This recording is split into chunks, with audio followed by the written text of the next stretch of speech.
Just a little one today. Just not too forced. No. And guess what week it is? What week?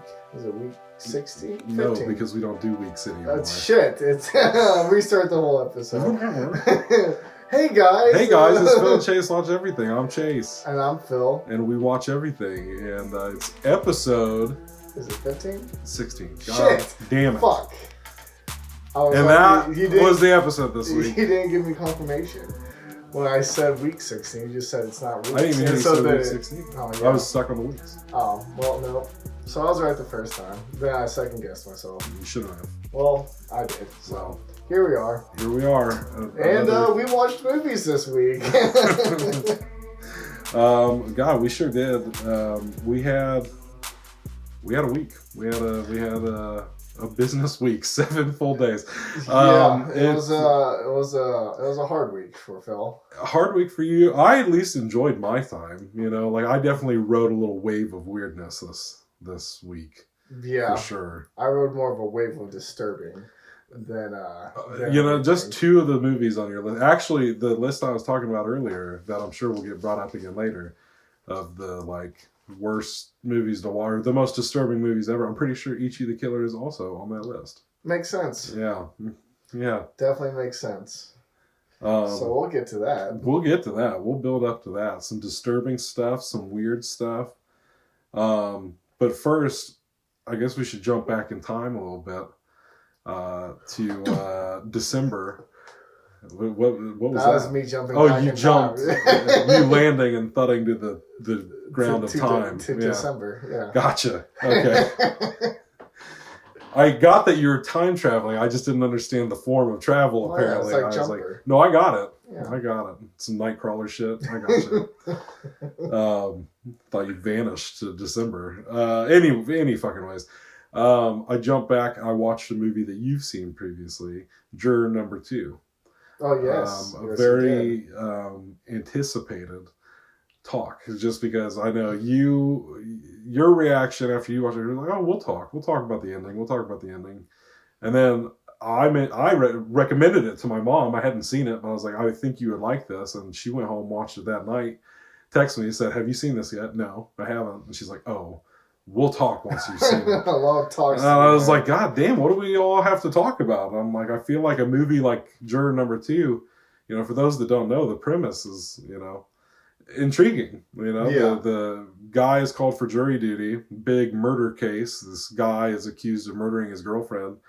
And during the trial, the evidence starts getting put out, and he's like, the juror member is like, oh shit, maybe I killed this girl. Maybe I hit her with... And then from there is just this moral tale that unfolds. Yeah, I wouldn't even say maybe. He did. Oh, he yes, knew, he for pretty sure. early on that he was in fact pretty immediately, actually. Yeah. He was like, there was that brief moment of maybe, and then there's like, no, that was me for sure. Yeah, and because when we talked about it when I watched it originally, because I asked you, I was like, so what? Like, do you know about the movie? Like, oh, he might have done it, and it's like I was like, well, I really can't tell you that at all because he most definitely did it. So I didn't want to go in and ruin that aspect for it. I figured I'd let it be a surprise. And it was. As much as it could have been, I guess. It was. I mean, it definitely kept me going of like, obviously he has a decision to make. That's the whole gist of the movie is he's got this moral dilemma, like, because he's got a baby on the way.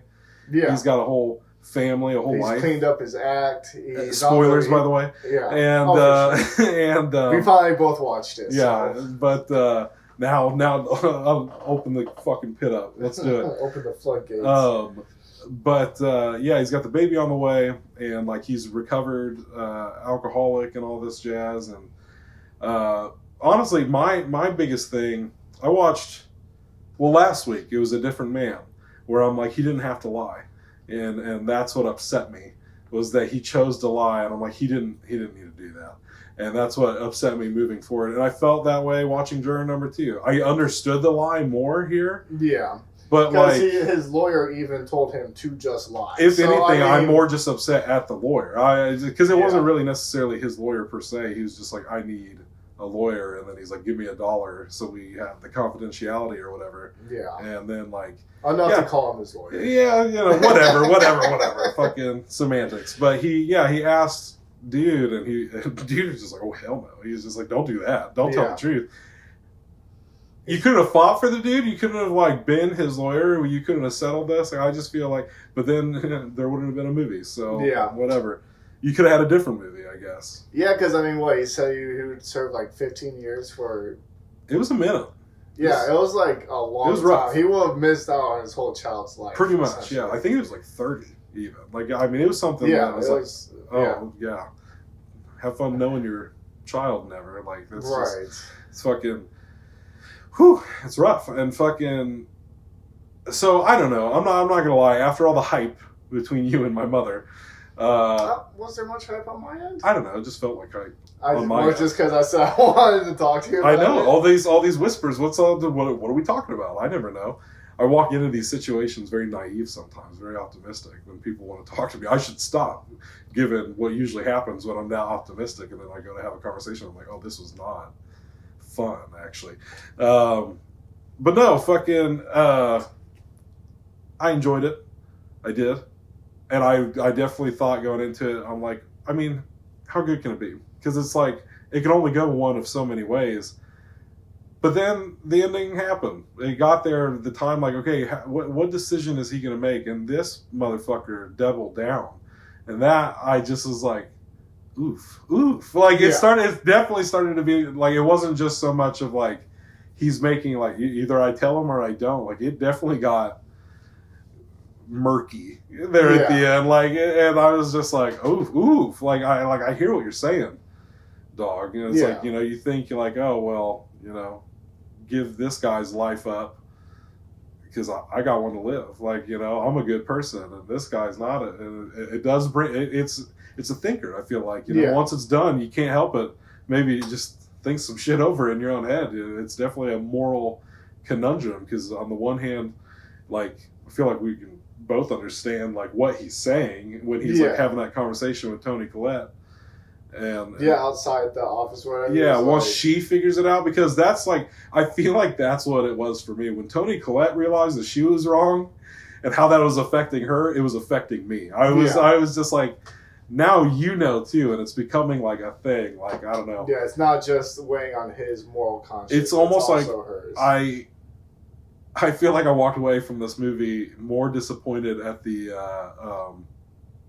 legal team than I was in this guy. I understand why this guy made his decision, but as a bunch of lawyers, like, come on, somebody do your job. Yes, I'm rooting for this guy, but how about for some justice? You know what I mean? Like, I don't know. It was. I guess like the one thing that didn't make sense to me while watching it. Was like why he needed it to have a verdict, like because that was brought up with his lawyer at one point where it's like he's like, well, can't I just like what if we just don't come to a decision, it goes somewhere else, and his lawyer made it seem like no, like he said that they could reopen the investigation or something like that. I think is what they said. Is what he said. That's why, and that's because then there's like. Well, yeah, you could have just like let it just hung jury and then let someone else do it, and then it's now not on your conscience. Well, and that's what I kept thinking too. Like I had that same thought as soon as I got brought up, and then it gets brought up a few times. I'm like, why would he not just let it be a hung jury? I don't. Understand. I think it was because it could get reopened and then they can start investigating him. But they wouldn't have known. That he did. I feel like it's a little murky. And then like my biggest hang up, and I know I talked to you about it, was like. He spends this whole movie, like, trying to create doubt with all the jury members to not convict him, essentially. And then, like, towards the end, like, when they go back and they're re-looking at the crime scene, and the one dude's like, I will never change my mind. He's like, I don't care. Yeah. And I am stuck in my ways. And because it was, like, 10 people... technically 11 were for it. He was like the only one that was like, no, I do. You can say whatever you want. He has gang tattoos, and I work for like with the brothers and sisters. He could never be foundation. So there was like he had his own, But then at the same time, he shouldn't have been on the jury if he was subjected, if he was biased, which they ask him. So, I mean, there's definitely a lot of moments. It's not just the main moral thing. No. There's a lot of moments there, because the whole thing with J.K. Simmons. Yeah. And his cop, like, looking into things when he knew he wasn't supposed to. But it's like, you get why he's doing it, and you know it's wrong, but then it's like, you kind of wish he could do that, and it's like, but these guys over here should be doing more, and they're not, and it's just like... Yeah, it was never investigated. They just said, oh, the boyfriend must have did it, because that's usually very popular. You know, you watch, you throw a rock at a crime documentary, and that's usually what's going down. Yeah, but I guess, like, to finish my thought... about the doubts. About the doubts, it's you know, he spent this whole time creating the doubt, and then all of a sudden they convict him and find him guilty. And it's like, you spent this whole movie convincing people that he's innocent, and then just the turn, like, oh, you know what, nope, I guess he's guilty after all. And then everyone was just like, okay, like, there still weren't people that had enough doubt to not want to convict him, like, you know what I'm saying? Yeah, I mean, I get where you're coming from, but I also feel like it's one that you clearly have been thinking really hard on. Just like, and that was not something that ever felt like a problem to me, because it doesn't feel like the way you describe it to me. Like, you feel like, I mean, you're making it feel like he's like, oh, I'm gonna get these motherfuckers, like each and every one of them, and I'm gonna convince them. And like, I feel like he spent the whole movie doing that, though. I mean, yes, you're not wrong in that sense, but like, I just feel like because clearly from the jump, everybody was gonna say guilty. And he was the only odd man out. But like, he knew the only thing that he could do is buy himself some time, put some doubt in there. So, you know, he's like, well, I just think we should look into it, you know, basically. And like, he convinced them to look into it. Like, I feel like his plan wasn't ever necessarily to convince them all he was not guilty. It's like, if he could, great, but like, really, more than anything, he was just trying to buy himself time. Like, he was just making shit up as he went along, sort of thing, and trying to make his own decisions.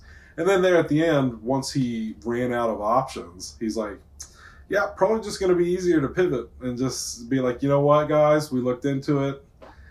You guys were right from the jump. Sorry, I just wasted all your fucking time. And then people would be a little moody about it, but ultimately they'd turn and, I don't know. I don't know. I mean, I feel like with creating so much doubt, it's hard to go back from that. I guess is my thing. I guess. I didn't feel like anybody doubted it that hard. Maybe, I mean, a lot of people were convinced that it was a hit and run, and they were specifically looking into the hit and run aspects. So. That's true. That's true. Yeah. But they could have felt misled. Because it definitely got brought up like by an outside source, you know what I mean? Like, somebody was just like, what if it's a hit and run? And then at first people weren't into it. And when they kept pressing it was a hit and run. And it was. They were absolutely right to think that. But no, yeah, it was a very morally murky movie. How do you think it ended? Do you think he was getting busted? Absolutely. I hope so. I mean, the look on her face was like remorse, because she knew she was about to put a good man away. And his was fear. Yeah. He was fearing that, even when the car drove by that one time, and with the sirens and whatnot, and he looked out the window just like, with the anticipation, like, hey, I might go to jail. That being said, in that moment, I did feel, I didn't feel like this other dude needed to go to prison necessarily. No, I didn't think because he didn't do anything. I didn't think that was fair. But like, okay, so we're watching it, and it's like, okay, Nicholas Hoult got off the hook, you know, basically. But when that scene happens and the car like passes by and he's so jumpy, I'm like, but did he? I'm like, because in some ways, the justice of this is that he's always going to live with this over his shoulder. Because, like, I do think he's a good guy, you know? Like, I don't think he was a bad guy, per se. Yeah. I mean, it wasn't like he maliciously... It was raining. It was dark out. He genuinely had no fucking idea. He really thought he hit a deer. There's that deer crossing sign. Like, he did look down into, like, over the bridge, but it was so dark you can't see anything. Yeah. If he would have known... At the time, he would have just called. Yes. And he wasn't drinking, but with an ex-alcoholic being at a bar, like his lawyer said, they're just going to assume that you were drinking. Right. Like, it doesn't matter what you say. There's no toxicology report or nothing to verify that you weren't. It's a word of an alcoholic. You know what I'm saying? So it's tricky. So, I mean, I don't know. I guess I really just enjoy... I guess the fucking jury thing just really hung me up, man. I don't know why. Maybe I looked too far into it. Maybe I just thought it. Why are you people so easily convinced? Or I just felt like it was rushed. I was like, and then it's like all of a sudden, it's like, oh no, we all just convicted him. I was like, there was a 13th member of the jury, and it was Philip Hazen, and he was still unconvinced. I became an angry. Not yet. It's got to be unanimous, and I still don't know. I don't agree with you guys' decisions. I'm like that guy. I will never change my mind. I would at least the scene where he does it just convince, like show how he was able to get them all to all sway back to guilty. That's why in my mind it definitely feels like a fuck it. But that's how it felt, and then I was upset by that. I don't know. So, I definitely feel like he just was like, I'm out of moves. Fuck it. Yeah, I don't know. I guess, but. I don't know. It was time for the movie to end, so I was fine. I was like, whatever. Let's just wrap it up. Yeah. So, I mean, that's exactly what they did. They did too. They said, I will say I did enjoy his wife finding out, and like that whole dilemma in my conversation. I started to get a little teary eyed. I was like, fuck, man. Yeah. That's rough. It definitely. Yeah, there were some really good moments in it, like even with the moral conundrum and stuff like that. Because I do really enjoy those kinds of gray areas where it's like a good guy did a bad thing. Yeah, it's like what makes a person good or bad? Yeah, what do you do in that situation? Yeah, how would I handle it? I don't know. Because they tried to say the other guy was bad too, just because of things he'd done and who he was at one point in his life. On his past, right? And to say he couldn't change and stuff like that, it's like that doesn't mean he's a bad guy. He may have done bad things, but he really could be a changed man. He could be a good dude. Yeah, because it's not like people have never reformed ever. Right. You know what I'm saying? So, but some people truly have that mindset of that is true. Once blank, always blank. Yeah, which is just usually if anybody's ever blank and stays blank, it's because people are telling them that they're going to be blank and always be blank. Yeah, and that's never going to change. And they don't feel like they can change, exactly, or have the support to change if necessary. And if they change and the people still see it that way, well, then that's their fucking problem. Yeah, you know what I mean. It's like you can't. All you can do is continue based on how people are going to perceive you. Right, you can just continue to do your thing. Yeah, not prove them right. Fuck them. So that was juror number 2. Juror number 2, all caught up. Oh yeah, I'm glad we were able to have this conversation at length. As am I. Great. All right, you go ahead. I guess should I just go down the list? Yeah. So the first one I watched was Lost Highway. Oh, okay, perfect. Because the next 2 I was going to talk about were the David Lynch ones. Okay, so then let's just get into it. So I watched Lost Highway, and I don't know. It was just confusing to me. I know you said you want to watch it, so I feel like I do. That's one we could probably delve into a little bit more next week, but for sure. I guess I will say I felt like the story was leading up one way, and about halfway it completely pivots into this different story, and then towards the end there's a third pivot that I wasn't expecting, and it never made sense, and it just didn't make sense to me, and I was like, wait, hold the fuck up. What just happened?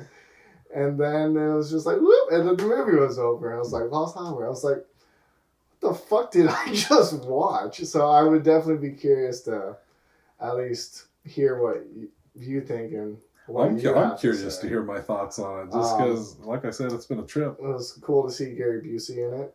A younger Gary Busey. I was like, cool. Oh, Gary Busey. So...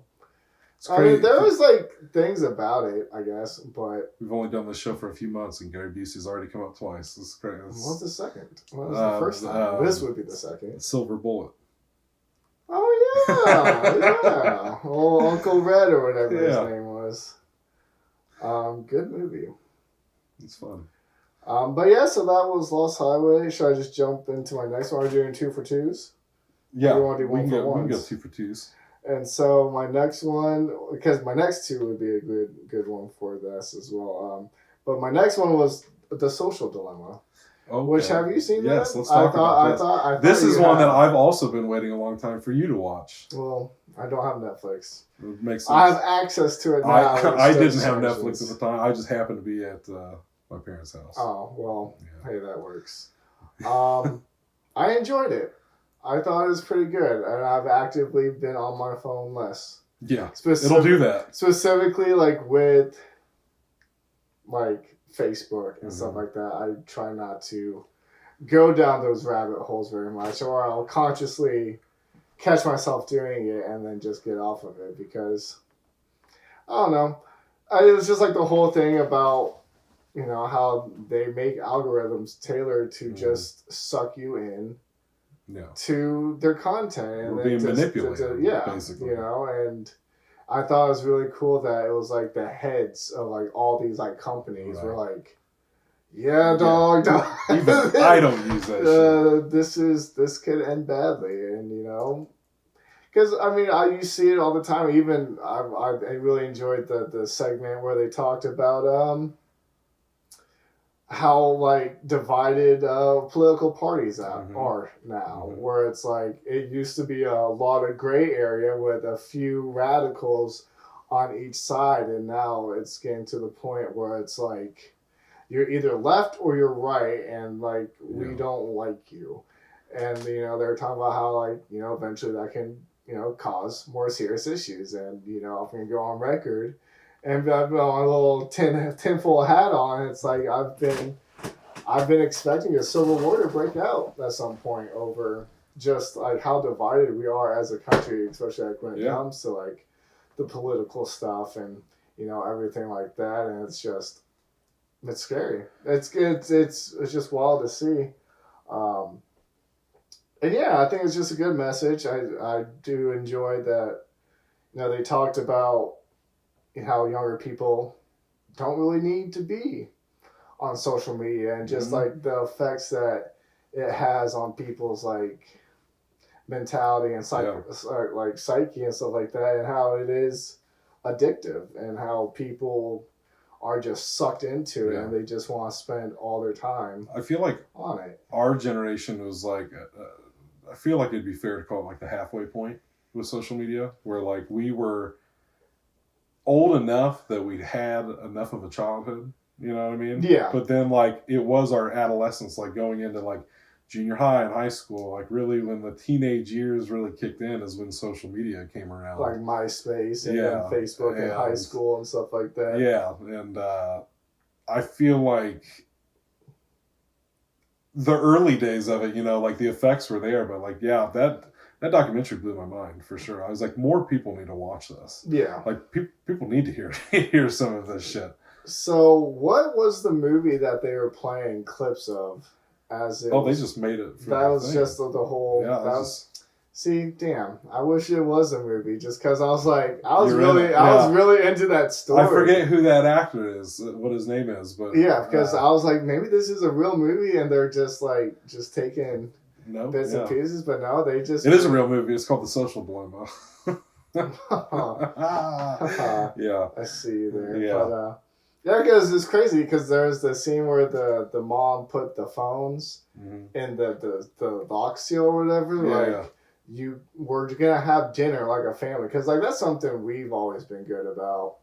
Even like within my family, but even just us like going out together where we don't really get on our phones while we're eating. Like, you know, and that bugs me too. Like when you go out with someone and they got posted on their Instagram and they're constantly texting people. It's like, I'm here to have food and have like time with you. Like, I don't want you to just be staring at the table texting on your phone the whole time. Even it's just rude. Like when I was a kid, you know, I didn't have a cell phone back then, but I had like my little Game Boy or whatever.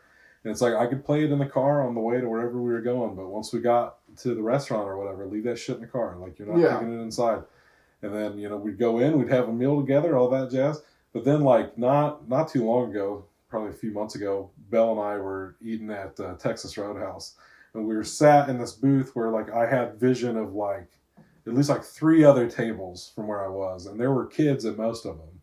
And, like, every single one of these kids had their tablets, had a fucking screen in front of their face. And, like, and I was just like, dude, I can't, dude. Like, it's rough for sure. I've even tried to, like, you know, it's hard as somebody who, like, loves to watch movies and TV shows and stuff. I guess I don't have a problem with that kind of screen time. You can find some value in a video game and movies and television, but not to say that there's something wrong with entertainment. Right, yeah, but the constant, social media, the constant, using entertainment as a form of escape or not dealing with things, not watching your kids, using it as a babysitter, shit like that. Yeah, for sure. It's crazy. I couldn't stress enough. When I saw that documentary initially, that was one that anybody, I'd bring it up to. I'd be like, you gotta watch this. Because I too have incorporated a lot of shit into my life after I watched that. I'm very mindful of a lot of that kind of stuff because of that documentary. And it's just I don't know, man. It's coming right from the mouths of the people themselves. Yeah. The YouTube guy created the algorithm. Yeah. And he was like, nah. Because even one of the interviews is so you're saying not to use what you created? And he's like, yeah, pretty much. Mm-hmm. He's like, I don't let my kids use it. It's it reminds me, I think it was Jon Stewart said once, I think around COVID or whatever, he's like, the end of the world, or the last two words that will be uttered at the end of the world will be, it worked. And I was just like, damn, I could be paraphrasing it a little bit, but still it was, I was like, shit, ain't that the truth? And that's kind of how a lot of the social media stuff is just the dude himself. It worked. Yeah. Whoops. I guess we didn't really realize what we were creating. And then, just to take it a step further, I got my tinfoil hat on now too. Fucking, I believe there's going to be a crossroads with social media and virtual reality and all that kind of shit.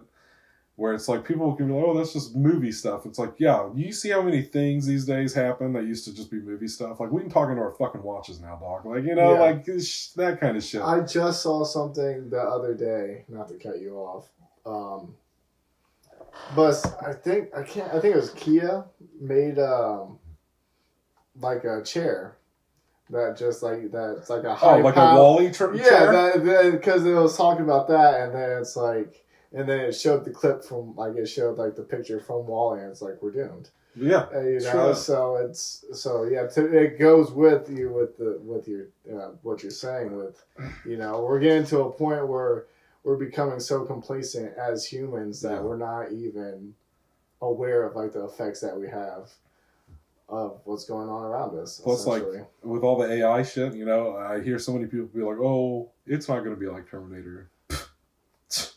You say that. I don't believe it. You say that. You say it's oh, I ain't going to be on some Terminator shit. It's okay, well, when that thing gets smart enough to no longer address you as its master, you come back and we're going to have this Terminator talk again and see where the fuck we're at then. Look at Age of Ultron. He needed to go on the internet for one fucking second to realize that he goes, holy shit, this place sucks. I'm trying to help you guys. I got to save you from yourselves. God damn. So... it's just... Everybody's like, Thanos was right. Well, how about we talk about Ultron was right? Let's start a different fucking movement. No one talks about that, though. Nobody wants to talk about that. That hits too close to home. What was the... Was it Ex Machina? Where it was the AI that was given a consciousness, essentially, right? Yeah. So, because there are already places that are starting to do that, where... They're everything that we fear is oh, well, we've already kind of been playing with it. It's just the whole, X, Y, or Z is never going to happen. Well, growing up, my parents would always say things were going to happen. Then they turn around and happen. And so I hesitate when people say that. They leave me home alone and be like, well, God forbid, if anybody comes to the door, but nobody's going to come to the door. And then strangers would come to the door and just boom, boom, boom, boom, boom, boom. I'm like, it's happening. At one time people thought a terrorist attack would never happen on U.S. soil, and then 9/11 happened. Yeah. So a lot of things that people thought wouldn't happen have There's no way a global pandemic could happen and shut down everything. Yeah, I saw Contagion. Yeah, it's just a movie. Just a movie. But that was the social dilemma. And quite a dilemma. Quite a dilemma it is, yes. Yes. Well, to go a different direction. Kind of the same on your Lost Highway journey. Yeah, if you want a little David Lynch I did. kick. And so I will next week. I'll be fucking, updating from week to week as I dive into David Lynch's filmography. I didn't mean to do it. I was telling you earlier, like, it's in no way one of those things where, like, he died, I'm like, oh, always been a big fan. Yeah. I said last week, I've never seen anything this dude's made other than, like, an episode or two of Twin Peaks. And I knew he was very influential and all that stuff, but like I told you, I mean, hell, I've never seen any of his stuff, but apparently I've been influenced by him for years, because his style, you can definitely tell a lot of people have adopted over the years, or used in some way, or were inspired or whatever. But yeah, I mean, I was curious. I've always wanted to watch his movies, just never got around to it. And yes, it tends to make it a lot easier when there's a section on Max that says "Celebrate David Lynch." I said, well, fuck, okay, I love celebrating life, so let's do it. Which, Belle mentioned something about that. She's like, it's kind of morbid, isn't it? And I'm like, I mean, I'm just celebrating the guy, his work, his career, and I'm new to this. I've never dove into the world of David Lynch. So I started with his first movie, which was Eraserhead, and had no idea what to expect or anything. Out there as a motherfucker, for sure. And it's like, I don't know. Early on, something told me to not even try to make sense of it. I just kind of went with it from the jump, and it was just like, okay, I'm in it. And I mean, it's interesting. I mean, when I heard that when people say Lynchian, it's kind of like things are like dreamlike and stuff. A lot of his movies, he likes to emulate the feeling of a dream. I get that. The Lost Highway definitely had those vibes. Yes, and I feel that very much. So I guess in that way, I feel like I've engaged in these movies in the same way that I would a dream, where I'm just kind of a passenger. I'm just kind of here for the ride, And Eraserhead was definitely that. Definitely super, super weird. It was definitely super weird. And I wish I had seen Lost Highway to be able to compare and contrast them, to be like, yes, it's like that. Yeah. But I don't know. Do you plan on watching this one? I plan on watching all of them. Well, everything. I always forget. It's right there in the title. Everything, but at least all the ones that you've watched this week, That's right. I will try to watch. Not everything. You're rattled this week, and now you're rethinking everything. So much so to where I said we need to change the title of our fucking podcast. Ugh. But no, I ultimately, yes, Eraserhead was weird. I get where people wouldn't care for it, but you can explain it to me if you want to. No, I enjoy, like, he basically, maybe I should explain it to you before you see it. I'm still gonna watch it. Right. So I don't think it's gonna take away from it. If anything, it's gonna help that's what I was gonna say. Help me watch this movie. So like the one, I guess it's supposed to be like, I don't know if it was like post-apocalyptic or what, just like a sort of wasteland-esque kind of place they live in. But like this dude, whose name is escaping me right now, it's been erased. He's Eraserhead, basically. He's the main character, the guy on the poster. And he finds out that his like ex-girlfriend or whatever was pregnant, had the baby, and the baby's like all deformed and stuff, and that's about as much of that I think I can explain to you, because I don't think I understand anything else past that point. I do know that much. He has a baby and it's deformed. Did I hear that correctly? Yes, you did. You did hear that correctly. There's a woman that dances in his radiator sometimes. I think he imagines it. I don't know. Hard to say. Hard to say is definitely, again, a valid review of David Lynch films. What's it about? Hard to say. Beats the fuck out of me. But I saw some stuff after the fact that was talking about like it was believed that this was like David Lynch had just become a father, and this was like his him expressing his like fear of parenthood or something. And I saw this hilarious comment somewhere that was like talking about like, oh, your dad made a movie for you, like about you, and blah blah blah blah. And it's like the movie, and I was like, that was pretty fucking funny. because it's weird. It's out there. Dark for sure. So I'm watching this and I'm like, there was a moment also where I go, Eraserhead, got it. There was a moment where I got why the movie was called that. But I always thought it was just his fucking haircut. I was like, is it because he looks like a fucking Eraserhead? I don't know, but it wasn't. So I'm like, this was weird as fuck, and I was just like, how does a guy like this have such a prolific career if like all of his movies are like this? And so I moved on to Blue Velvet. Oddly enough, I feel like I watched his first one, jumped kind of to the middle, and then I watched his last one. And what a just jump in things just with those 3 movies. I'm like, God damn, I got 7 of these things left. Yeah, so I watched Blue Velvet next. I loved it. I loved Blue Velvet. That was working for me in much the same way when I saw those episodes of Twin Peaks that I just kind of got hooked, and I was like, I'd watch this. Because, like, I don't think it does it as hard as Twin Peaks does with, like, something just feels off, you know, the whole time. And it's like this suburban America. Actually, it's funny because I almost said it reminds me of the thing we're working on right now, even though I was like, I'm going to say that, and then he's going to watch this and be like, what the fuck are you talking about? This literally, I don't see what you're saying. I think it's just something about, like, this little Americana setting, this little small town America, and you got your boy and your girl, and they're falling in love, but there's also like this little like Hardy Boys-esque like sense to him where he's like, hey, let's go solve this mystery. Because like I think he comes into town, his like dad has something happened to him, an accident, he's in the hospital, so dude comes back from college, and on his way back from the hospital he's like walking and he finds a severed ear in the field, and he bags it up and takes it to the police station and like gets to talking to the detective whose daughter he's like friends with, goes over to see, they get to talking, and then, you know, they start seeing each other as the movie goes on.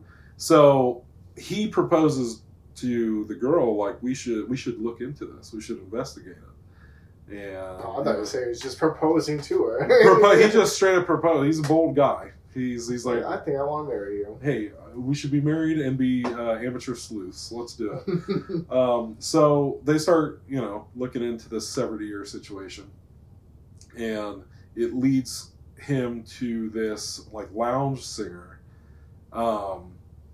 who her husband and son have been kidnapped by like this psycho dude in town and are like being held captive, so the dude can just kind of have a fucked up relationship with this woman. It's pretty gnarly. I guess at the time that this movie came out, I guess it was like very controversial. Oh. Yes. Which says the times we're in now. When I watched this movie, and I was like, what was controversial? It's pretty fucked. I mean, he starts like this little like love affair of sorts with the lounge singer, but I don't know. It's something. It's interesting. It's definitely an interesting movie, I thought. Like, because I liked like the crime aspect. Like, I liked the little dark. Like, I feel like there were moments of humor peppered in here and there, things that I thought were pretty fun. I actually think it was that one, or maybe it was Eraserhead. There's a scene that really made me laugh because it was like such a Looney Tunes type thing. Like, you know when somebody like yells at somebody in a Looney Tunes cartoon, and how like it just kind of sounds sometimes. It was like, or like the Flintstones, or like, well, you know what I mean? And this guy like comes out of this back office and goes right up to his employee, right up in his face, like real cartoon characters. Like, how many times? It really tickled me. But no, I really enjoyed Blue Velvet. I'm very curious to hear what your thoughts on that one are going to be, because it's so different from Eraserhead. You know, right. I was just like, oh, well, now I'm really curious where the fuck the rest of his filmography is going to go, because I hear it just kind of keeps shifting and changing. And I'll get more into it in a little bit, but Inland Empire, you know, being his last movie, weirdly mirrors. You can get into it now. Well, fuck it, I'll just. And then I'll knock it on Nick's through mine. Sounds good. Because they're all kind of similar in theme anyways. Perfect. but yeah, okay. Well, Inland Empire. That one was something, and that one I definitely need to rewatch because I told you, even with Eraserhead, like I stepped out of the room for like a second, and I came back, and I'm literally going, "What the fuck is going on?" I'm like, at least I was sort of like plugged in and like on the wavelength, but as soon as I like unplugged, I was like, God damn it, what is happening in this movie? And then I watched Inland Empire, and it was so much worse. It was so much worse. I was like, what the fuck is going on? And then like it's 3 hours long, and I would have to stop it and start it. People would come home, and then I'd have to do chores, and I'd do this, that, the other. I was like, this was not the movie to do this with. And again, I feel like I got it. Like it was something like she's an actress, and she needs help or whatever. She's a woman in trouble. Care to elaborate on that? No, that's it. She's a woman in trouble. Laura Dern is a woman in trouble. Inland Empire. But no, the more fleshed out synopsis I feel like that I saw, which probably helped me on my journey, was that she's an actress that like gets this new role in this movie, and the lines between reality and fiction kind of start to blur for her. Like she kind of starts getting wrapped up in this character. But then there's like also something about like this movie's been like somebody's tried to make this movie in the past, but like it's cursed or whatever. They, as usual, they don't really elaborate on that. And but there is just a lot of jumping around. And I told you that I learned that he basically wrote it with no script. Yeah. And just kind of fucked around, and I saw somewhere else that it said that he just hit up Laura Dern one day and was like, you want to come and experiment? And she's like, sure. And then they started making this movie, and they just shot it all out of order, and then eventually he was like, oh, okay, I kind of see a story here. And started piecing it together. From my understanding, from what I can tell, that's the story of Inland Empire. But like, yeah, her at first I could only tell because like her accent would change. She did like this southern accent whenever she was like the character, and then it was like, I don't know, certain details would change, but she's just losing it. I mean, it's just madness. It's 3 hours of this woman falling into this rabbit hole, and I don't know. Again, like I said, 3 for 3. I didn't not like any of them. Do I understand them?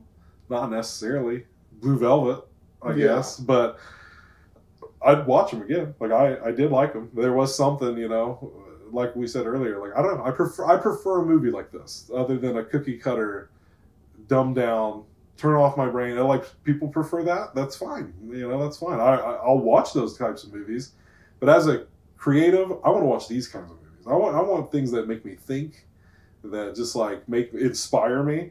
Because I told Beau, watching David Lynch's stuff, it really is like anytime, like, because I feel like this happens a lot in art and a lot of things where people will tell you like, oh, nobody wants to watch that. Nobody wants to hear that. Nobody would read a book about that. You'd be surprised. And you'd be fucking surprised. Like, and that's what I'm saying. Like you watch David Lynch movies and you're like, well, if this guy can have a decade spanning career, get nominated for 4 Oscars, like it's, I think it says plenty about what people will watch, you know what I mean? Like people, you'd be fucking surprised.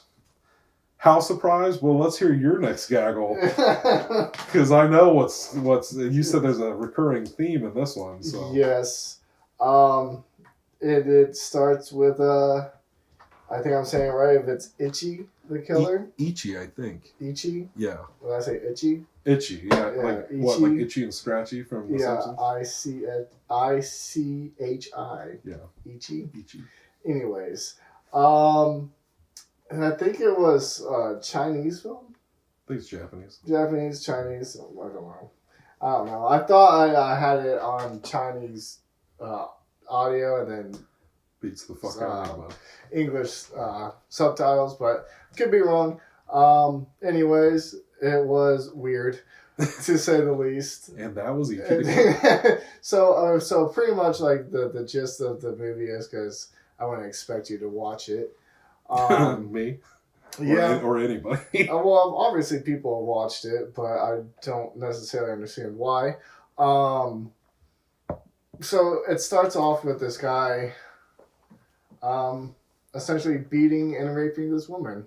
Is how we pretty much start off. And then there's a guy peeping through the window and then apparently ejaculates everywhere. Oh. And like it was like a gallon of goop. Oh. Like it was like an excessive amount of goop. cum. And so then the person dies. Like the ejaculator? No, the ejaculator was the killer. So he's watching this happen, and then he kills the person that was doing the crime. Or whatever. It makes if he's got a gallon of goop, maybe he's dehydrated. He got tired. I would imagine so. But this all comes into play later. So the dude dies, and then apparently he was like this mob boss or whatever. Yeah. I'm looking at my paper as if there's going to be notes. I'm looking at you looking at the paper thinking you're looking at notes. So apparently the dude was a mob boss, and so then the guy, his like second command, who's a loony bin himself, was like... he didn't believe he was dead. He just thought someone kidnapped him. Because, like, the dude died, and then, like, a cleanup crew came and, like, cleaned up the apartment and everything. And then, so they're like, the money's gone, so we just assumed that, they were assuming that dude just ran off with this girl. They find the girl, and she's like, no, he's probably dead. Fuck that dude. And so... the dude's like, no, I have a feeling that he's still alive. So he's like hell-bent on finding him. And so he's like torturing this other guy, and he has him like on hooks, like all throughout his back. And he has like this long needle that he just likes to poke people with. He like poked it through his mouth and like I've seen through his chin and stuff like that. The clips of that. Like yeah. And so it was just like weird. And so weird hobby you got there, guy. And then we get in so he's looking for this person, and then there's the ejaculator, who is Ichi, by the way. Oh, okay. And so it turns out that this guy was Ichi the ejaculator was bullied, and so he doesn't like bullies. Ichi? Okay. Yeah. And so he also saw someone get raped, I guess. And so it keeps showing clips of that throughout the movie. And he didn't help her. Okay. And so he has like a handler, like some dude that he talks to. And it turns out the dude was like, he like hypnotized him. Like the whole thing never happened is what you find out. He was never bullied, and he never saw someone get raped. He just told him that to like create this killer to go and have him kill like other like bad people essentially. And he has like these blades in his shoes, and he just goes around and like chops people up with his legs. Interesting. A lot of just over the top, like they loved the throat slash with just like spraying of blood, kind of like a Kill Bill-esque type stuff. He literally jumped up and cut someone in half at one point, like straight down the middle. Feels like Japanese. And so then now they're trying to like the dude takes over the mob crew. His second command is like, oh well, if he's dead, then I'm the new boss. And so he's just going around looking for Ichi, and he has like a real thing about like pain. Like he bound himself up at one point and was having this girl just beat him up because that's what he was into, and then kicked her out because she wasn't beating him up good enough. And so there's like this whole thing with that. And so essentially how the movie ends is they end up coming to head or whatever. And so one thing about Ichi is like he's a real sensitive guy. So, like, he'll cry a lot, like, before he starts killing, because he's just, like, really sensitive. Interesting. And so, like, because I guess the thing was, like, when he gets mad, he cries to the point where he, like, snaps, and then he turns into a killer. And so, there is another crew member on the gang or whatever who ran into Ichi, didn't know who he was, but saw him getting picked on, and like helped him out, gave him food, they talked, and they kind of had a liking for one another because they both had similar stories. And so then later, his handler was like, "That's your long lost brother." And so he's like, "If you see him, like, pay your respects or whatever." And so, but the dude doesn't know he said any of that. And so we get to like this final scene where, and he has a son too, because that comes into play. Gotcha. And who Ichi also helped out because he was getting bullied and he stuck up for him. And so the kid wants to learn how to do martial arts. Interesting. And it's like, okay. And so then the main boss dude wants to meet Ichi because he's like scared of him. He's like, "I've never been scared." He's like, "This dude can really fuck me up," and he wants to get fucked up. And so they're on like this rooftop. And so he's like, "Oh, about time." He's like, "Come on." And so he's like, this is his big final battle.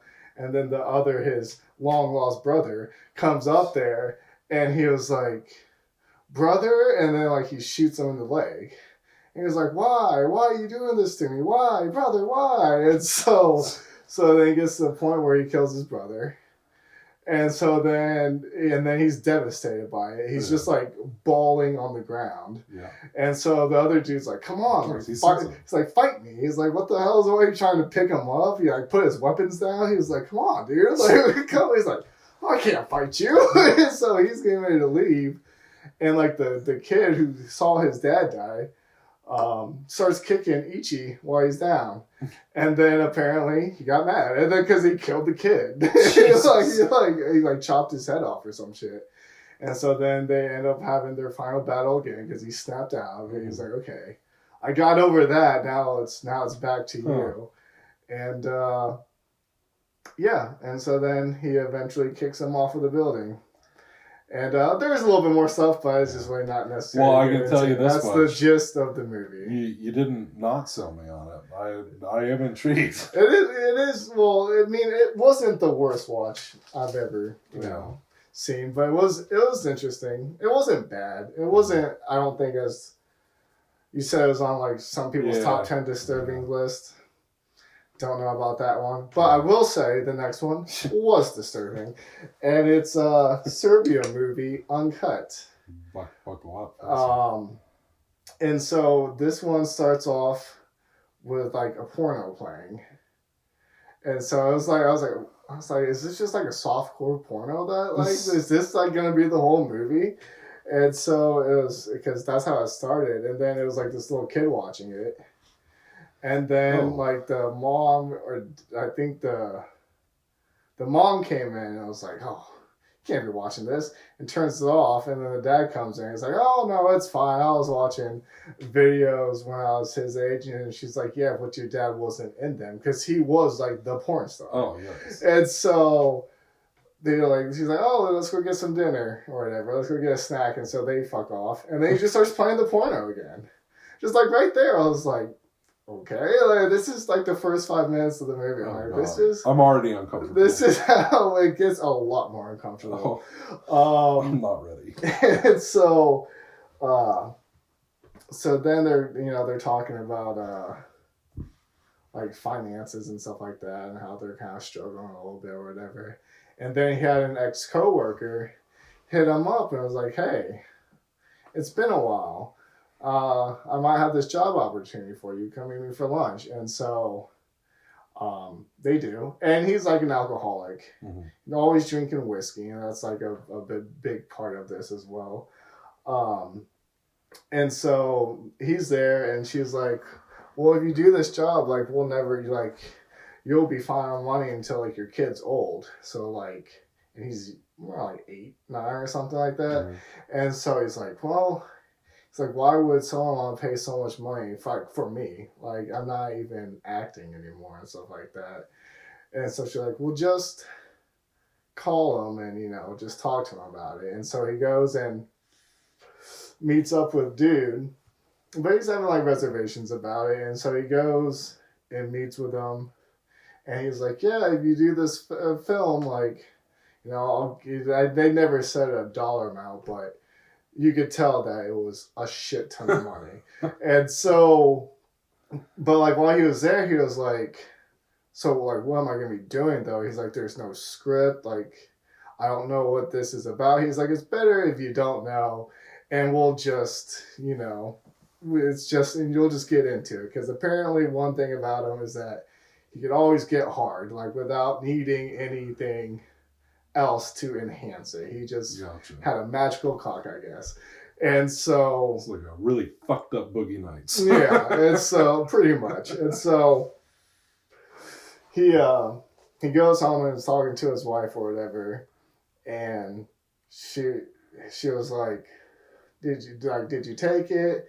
He's like I don't know. He's like, I don't know. And then he's like, well, they're offering a lot of money. And she was like, how much? And he was like, you don't want to know. And she's like, how much? And then he like whispers it into her ear, and she immediately is like, that's a shit ton. So did you take it? And he's like, should I? And she's like, well, you were just talking about finances earlier. And so he goes, he agrees to do it. Like one of the things is like, they keep saying like not to drink rye, which is like the whiskey, because it like affects your performance or whatever. Yeah. And so he was like, okay. So like he quits drinking, and he's going on runs and stuff.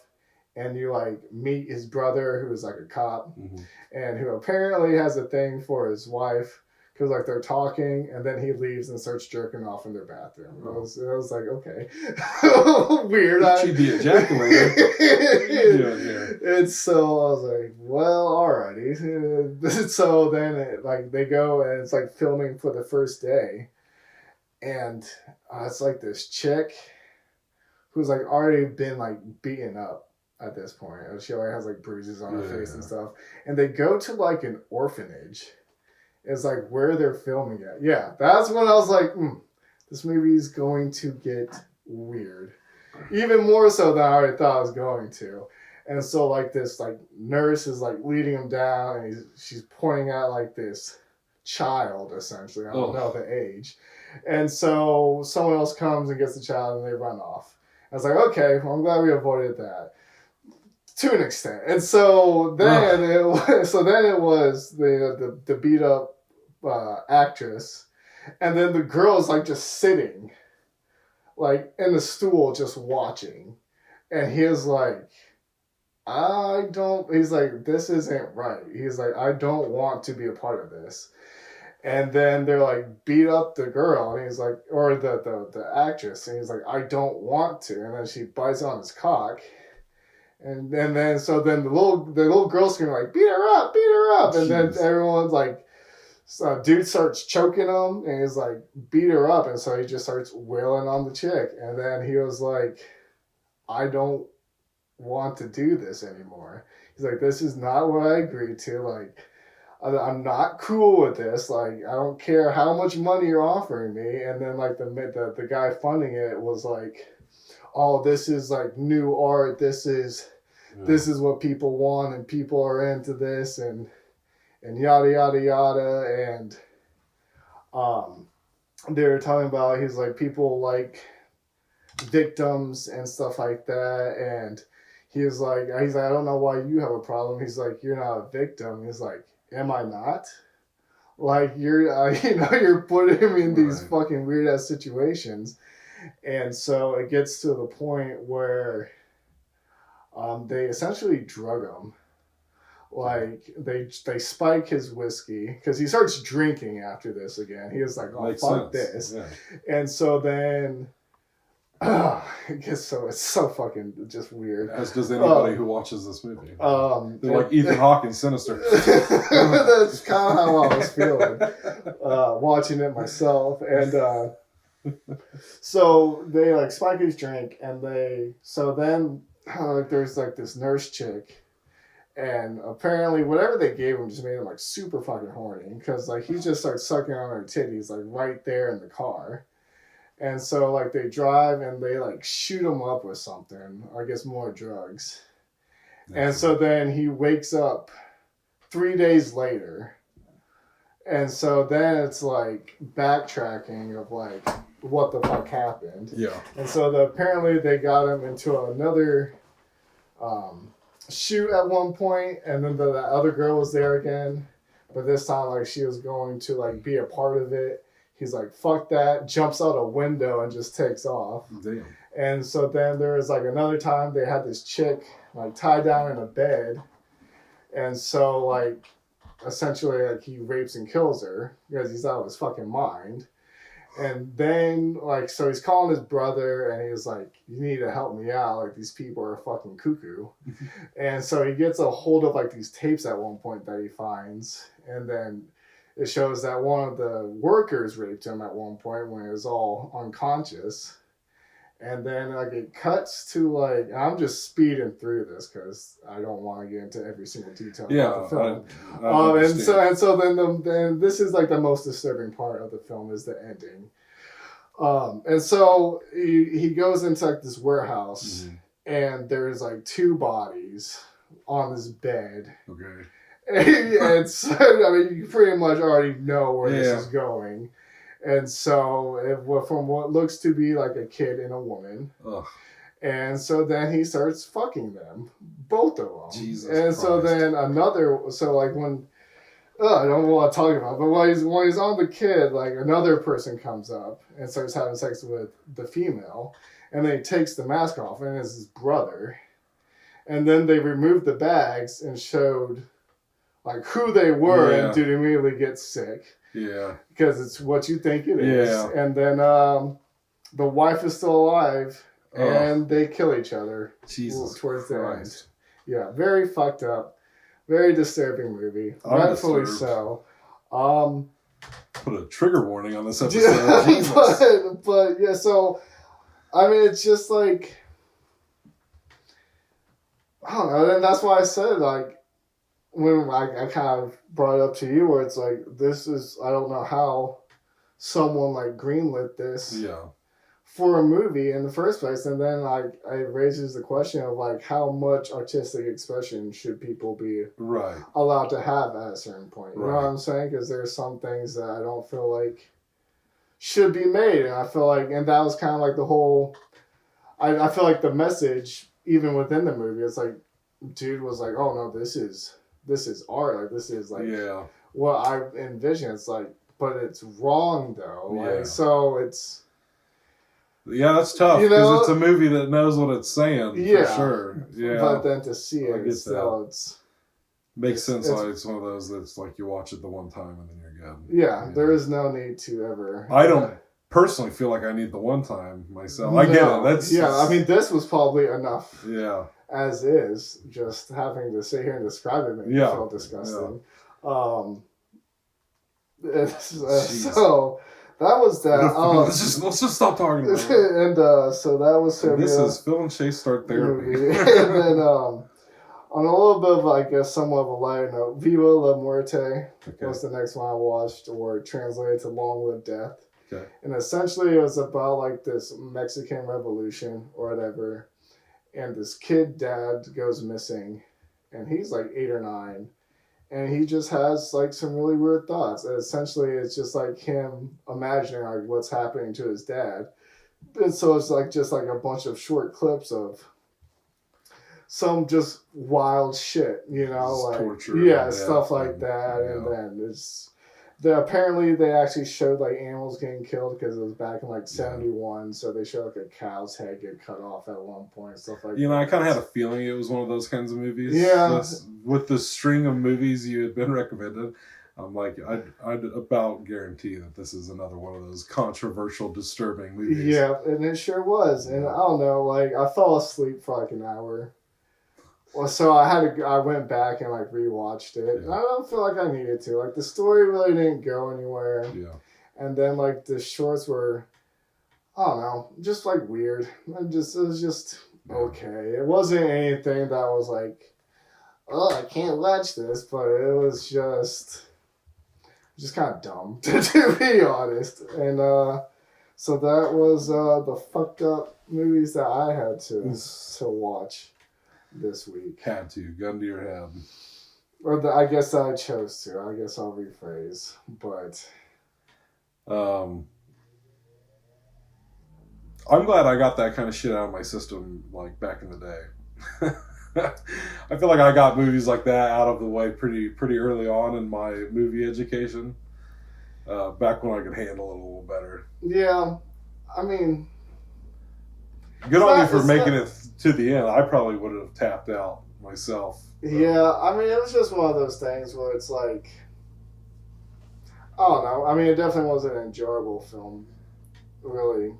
I mean, Ichi was okay. At least that was somewhat fun. Right. In its own regards. That sounded more fun. It sounded gross and disturbing, but far more fun than the Serbian film. Yeah. The Serbian film is almost like I said, I mean, I get, like, if you're saying like that, it's kind of the message, and it's sort of like I get that. I feel like there's a better way to say it. Yeah. I don't think we needed to go to the extent as to act these things out to get the point across, but goddamn, did you get the point across? Yeah. So they're like, we really want to make sure. Do you want like we will? And apparently, I mean, as rightfully so. It's it's a lot of number one. A lot of people's most disturbing movie list, which is rightfully so. But it definitely has a reputation that precedes it. I mean, especially when you get into that kind of content, it's just disturbing at a different level than graphic. Disturbing. Yeah. So it's these kinds of movies I think of whenever like the horror conversation happens of like, oh, this movie was like so fucking crazy, and I'm like, yeah, you don't know crazy. Crazy lives in the crack house down the way. He's fucking ejaculating through a peephole into a bucket of goop. He's like fucking, he's cutting his clit off with rusty scissors. He's fucking. But somebody just losing it and bashing their face in, as gnarly as that is to watch, that is nothing. That is nothing compared to some of the dark side of movies sometimes. Yeah, there's some fucked up movies out there. But no, you're right. I mean, it does beg that question of like, how far should somebody be able to go for art? Yeah.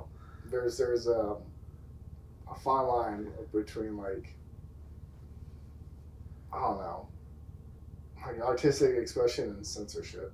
Yeah. To a degree. Yeah. Well, I mean, because the movie is banned in a lot of places and stuff like that. It's like one of those things where like they could have made a movie like this and just shown a lot less. You know what I mean? Yeah. And you could have got the message across with that. I mean, also I watched the uncut version, so it was.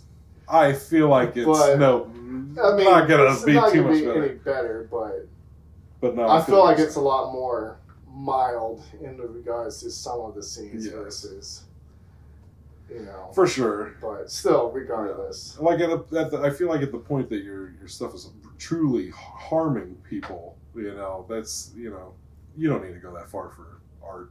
Yeah. But shit's wild. How many you got left? 3, and you've watched 2 of them. Okay, well I've got. Maybe you watch all 3. Have you seen Last of the Mohicans? No. Then 2 of them. Okay. Well then, how about you want to end on Kinds of Kindness? We can do that. Okay. Because that is the one of the 3. All right. So I got 3 left. One of the 3 being Kinds of Kindness. Okay. But my first 2, I watched a couple of comedies. I wish I would have. It sounds like you needed them. I needed them, and my shit wasn't even that dark. So I was just kind of feeling some laughs this week. Actually, the first one, Tag, was not really my idea. Beau had a friend come over, and she had mentioned to Beau this movie, and Beau had never seen it. It is a funny movie. Didn't we see it in theaters? I don't know. Were you with me, or I might have seen it? I saw it with you, but I don't think we saw it in theaters. Well, I definitely saw it in theaters. I do remember that much. I don't think so. Huh? That might have been someone else. Maybe. But unless that's the only other time we watched it was this week. No, I've seen it multiple times. Yeah, we watched it at home. But yeah, no, she's like, you want to watch this with us? And I was like, I do, actually, because this is a very enjoyable movie. And it's still funny. It gets a little dark at times. I feel like some of the humor in it, I'm like, geez Louise, that whole miscarriage bit. Yeah. It's like, it's so dark, but damn it, if it doesn't just set up some of the funniest jokes. Jake Johnson's character being like, the whole thing with like, I'm not saying I want you to have a miscarriage, then don't. Then don't say it. Yeah, it's not even mentioned that. his character is the best in that. And Hannibal Buress is so fucking funny in that movie too. Just his deadpan deliveries on everything. It's true. He's always like the perfect like seasoning to any sort of, you know, comedy. I feel like you just get that dry, deadpan Hannibal Buress in there, and it just kind of goes up another notch of funny. But no, Belle was like, yeah, she said something about it being based on a true story, and I said yes. And I was like, it's part of the charm of this movie is the fact that this was inspired by a true story of a group of friends that played tag like their whole life. Yeah, for like 30-some years. 30-some years. They always get together in the month of May and play tag for the whole month. And even after they grew up and moved away, and like, you know, now it's just more fun because they're scattered. Yeah. And like the lengths that obviously the movie even says inspired by a true story. So obviously they take a shit ton of liberties. But they definitely draw from a few things because they play the footage at the end of like the real guys, like the actual like little news story they did on them and stuff. And, you know, they did a few of these things, you know, maybe not to the extremes that they show in the movie, but like the golf cart thing, the dressing up as an old lady to like sneak up on somebody, but just some of the things that they would do to the lengths of playing tag. And Isla Fisher's character is hilarious, playing Ed Helms' wife, who just like is super intense, but she's not actually like a part of the game. But she's ride or die for Ed Helms. Great cast, fantastic cast. Ed Helms, John Hamm, fucking Jeremy Renner, yeah, he's, you know, great in this movie. You said Jack Johnson. Jack Johnson starts playing guitar. Jake Johnson. Close, very close, too close. Yeah, for me. He's easy to stumble on that. Jake Johnson is the common occurrence in the two comedies I watched, because he's also in the next one I watched, Let's Be Cops. Yep. We also watched. And here's my thing about Let's Be Cops: tag, very enjoyable. As raunchy as it is, it's very wholesome. All things considered. Let's Be Cops, I watched it the first time and remember thinking, okay. Whatever. It didn't really make me laugh that hard. I just thought it was kind of okay. So fast forward, it's probably been like 10 years since that movie came out at this point. And Belle is real into it. She's real into Let's Be Cops. She's just like, oh, that movie's so funny. We should watch that sometime. Oh, it's so funny. We should watch this sometime. And so, you know, I wanted a comedy, wanted something kind of short. And I was like, you know what? Fuck it. We watched Tag. Let's watch Let's Be Cops, because she mentioned it the night we watched Tag. And no, I was right the first time. Yeah, it's not that funny. It is not that funny of a movie. There are like moments that did, you know, make me chuckle, but I don't know. It just feels like one of just those lame comedies that just kind of fall flat a little bit. I feel you. And it's a bit of a one-note joke. You know, it's like, okay, you're pretending to be cops, but you're not. You know. And I don't know. It does lose its steam pretty fast. It's just okay. Yeah, not much. Very mid movie. Not much to say on it. Rob Riggle's great in it, but he's what is it? I'm saying, like Kobayashi. Different movie, but I know, hilarious. Still Rob Riggle. Still yes. And that's it. That's all I have. I really don't have much more to add on those comedies. So I watched Last of the Mohicans. Yeah, never seen it. Another request. I think I should see it. It's a classic. All of these were requested except for Kinds of Kindness was one I watched on my own accord. Yeah.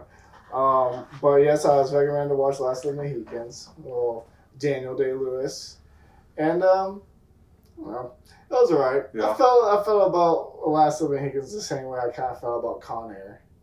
Okay. Where it was just like, I got you. Old school. Of the time? Yeah, of the time, just that fit that time period style fucking movie. I don't think, really...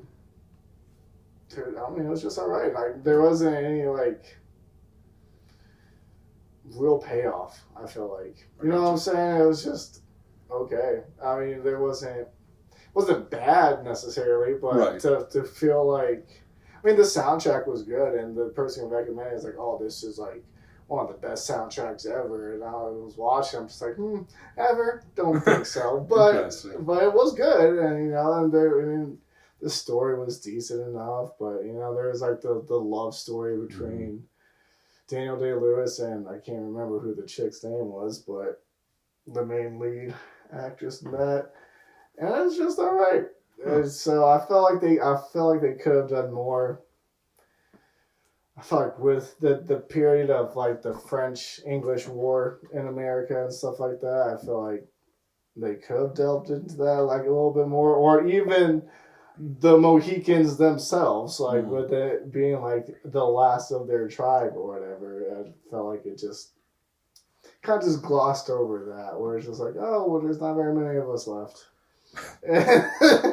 We have more information for you, but there's not many of us left. Everybody with the info is gone. So I was just like, that was all right. And then this is The Last of Us, and that was Last of the Mohicans. And so the other movie I watched is Beau's Afraid. Yeah, and I enjoyed it.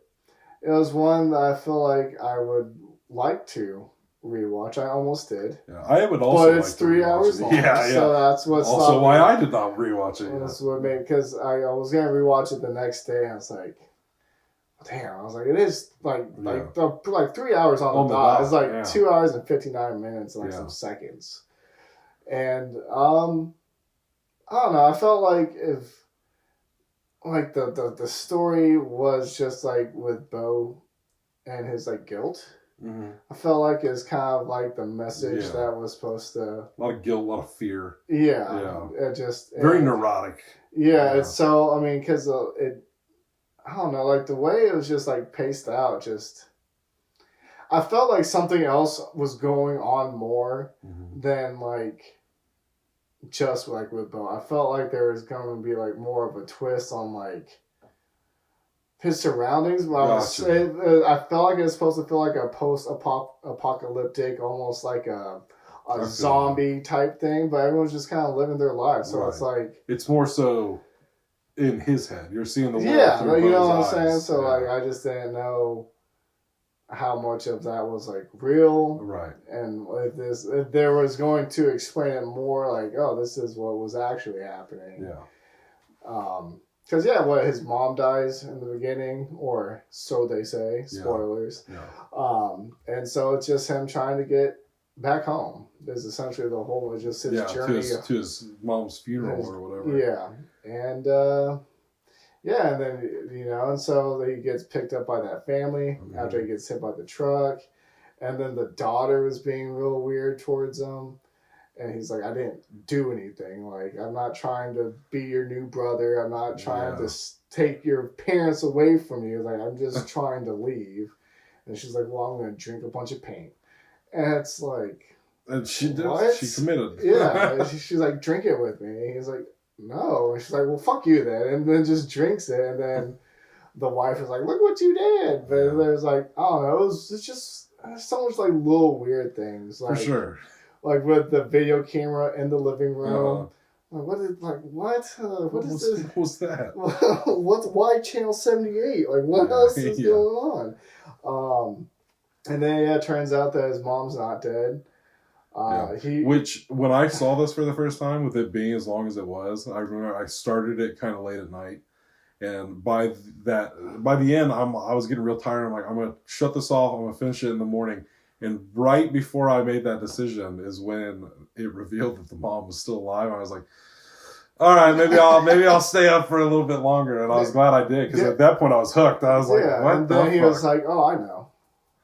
Like right off the bat, he's like, that's who was the maid's hands, because she had the birth marks on her hands or whatever. And I'm assuming, because it never really said, did he come so hard that he killed that chick? Is that what that was implying? Because she said he came so hard he busted through the condom the first time. And then she was like, I'm going to get it off. And so, like, they keep having sex. And he's like, oh, I wasn't going to die. Because that was this whole thing. That his mom said that his dad died of a heart murmur. Which that's another fucking... Which I just... So he was like, oh, you lied to me. Or he's like, oh... my whole life I thought this, and then he looks up and the bitch is just dead on top of him, and he freaks out. Like, oh God! And then he finds out his dad was a literal giant dick. Yeah. Didn't really understand what the fuck that was. That was weird in and of itself. He's like, oh, don't be afraid, Beau. And it's like, who wouldn't be afraid of you? Like, that is just weird. And then he went on trial on the boat. Yeah. And I'm assuming he drowned it in the guilt of his life. Oh. I'm assuming that makes how sense. that was interpreted. Drowning in his guilt. Yeah, I can see that. I can see that. That's the only thing I could think of. No, I gotcha. See, I don't know, man. You're really making me question myself in the way I watch some of these movies this week. Because I feel like with movies like that, I don't know. I feel like I don't try so hard to bust the logical puzzle of some of these movies. I'm just like, well, all right. Well, because, with my thing, with most of them, oh my God. I'm going to drink some water and then we'll try that again. Alrighty then. With most movies, I feel like there is a message to be found. For sure. With anything. Oh, for sure. And this movie most definitely had a message, too, for sure. But it's just kind of buried deep in there. Yeah, I told you I kept hearing the joke that it was the Jewish Get Out. It was just people, it's like, you guys have no idea. It's like Jewish stepmoms, or not stepmoms, Jewish moms. Yeah, well, because then there was the whole thing with the play. And, and that it's just like... Definitely don't feel like it needed to be 3 hours. I could definitely agree with an extended cut, sure, whatever. 3 hours, put all this shit in there. But I definitely feel like some of these little side quests he goes on are a bit much. Yeah. So, I don't know. So I feel like it's the one I would definitely like to try to go back and rewatch. For sure. Especially to keep the guilt and fear in mind. More so, and then kind of seeing if I can't maybe get more out of it. I would say not that it's a bad movie, not that I disliked it, but it would definitely be my least favorite of that director's movies, because he also did Hereditary and Midsommar. Yeah, I mean, I would, but it's like fucking apples and oranges, Yeah, it's just like it's such a different thing than he's done before. I mean, I really enjoyed Joaquin Phoenix though. Dude, he was so good. He did such a good performance. I did enjoy the movie. I just didn't feel like I fully understood. No, I get that. You know what I'm saying? So I think if I watch it again, it might be up there for me. It's because it was good. I mean, I did watch it. And I was like, enjoyed that from what I think. Yeah, right. But well, like I said last year, every movie I thought might be my favorite. That's how I ended it. I was just like, I think I really like that. I'm not sure. I don't know what the fuck I just watched, but let me think on this. Let me process. Let me watch again, Yeah. Sort of thing. Yeah. I would also love to rewatch it myself. Maybe we'll do it together. Hey, maybe. I know they were doing an IMAX run with that for a while, and I was like, damn, that would have been a fun one. That was definitely one that after I watched it, I was kicking myself for missing it in theaters. That's a long sit. Yeah, well. We're not going to go see The Brutalist. Yeah, that is true. That's 3.5 hours. It's not like I wouldn't have watched... That's not even with previews, I would have watched, the Killing of the Flower Moon. Oh, yeah. I would have saw that in IMAX. Oh, for sure. What was that, 3.5, right? Roughly. Yeah, for sure. Yeah. So, not to say I wouldn't ever watch a long movie, but it's a sit. Oh, for sure. Yes, indeed. I mean, hell, I'll go see multiple movies in a day, so of course I would sit for that duration of time. Oh, yeah. I'll watch 2-3 movies back to back, so it's not like to ever say I wouldn't. And those would be 2-hour-long movies each. Right. Beau's afraid. Yeah. Beau's afraid. Phil is confused. That's literally the text I sent.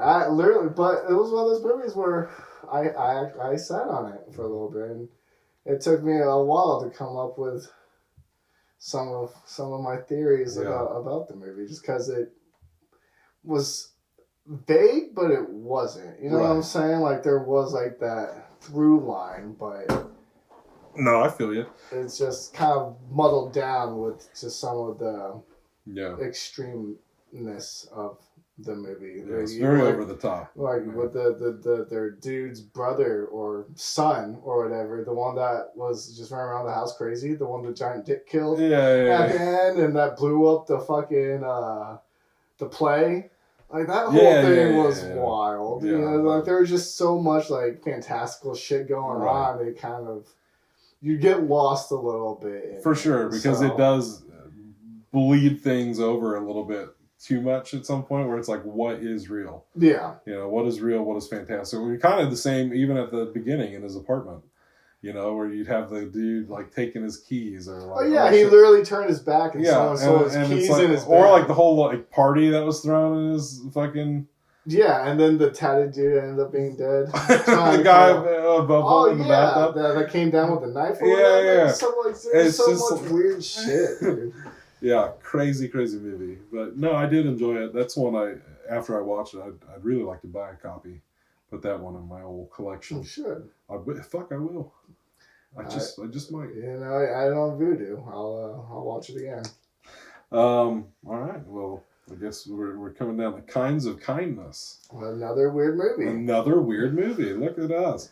Just watch nothing but weird shit. Writing, you know. The Social Network was, the Social Dilemma. The Social Network. The Social Dilemma and Last of the Mohicans were the least weirdest things that I watched. Kinds of Kindness. I mean, I knew that shit was going to be weird to the extent that I almost didn't even watch it. That is true. Because this director, Yorgos Lanthimos, if I'm saying that correctly. I won't even try. It might be Yorgos, it might be something else. I don't know. I'm not even going to try. But the director of The Lobster. From the director of The Lobster. And Poor Things. And a lot of other shit. But like at this point, I'm almost a little upset that I feel like I do need to double back and just finish Poor Things at this point because I've literally watched every single one of this fucking guy's movies at this point. Other than like some of his older stuff, but like from The Lobster forward, I've seen everything. I saw The Lobster.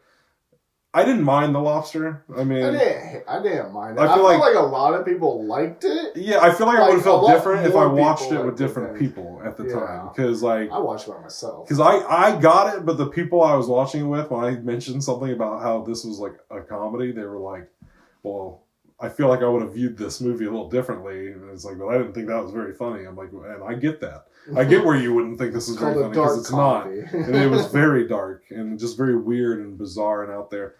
It was all right enough to make me watch his next thing, which is The Favorite, and that won Oscars that year. And it was a favorite. It was a favorite. It was a favorite of the year. People really fucking loved it, and I watched it, and I was like, okay, well, you know, now I almost feel like I need to give some of these a second chance. Because then he also did Killing of a Sacred Deer. And then he did Killing of a Sacred Deer, which at the time was my favorite of his.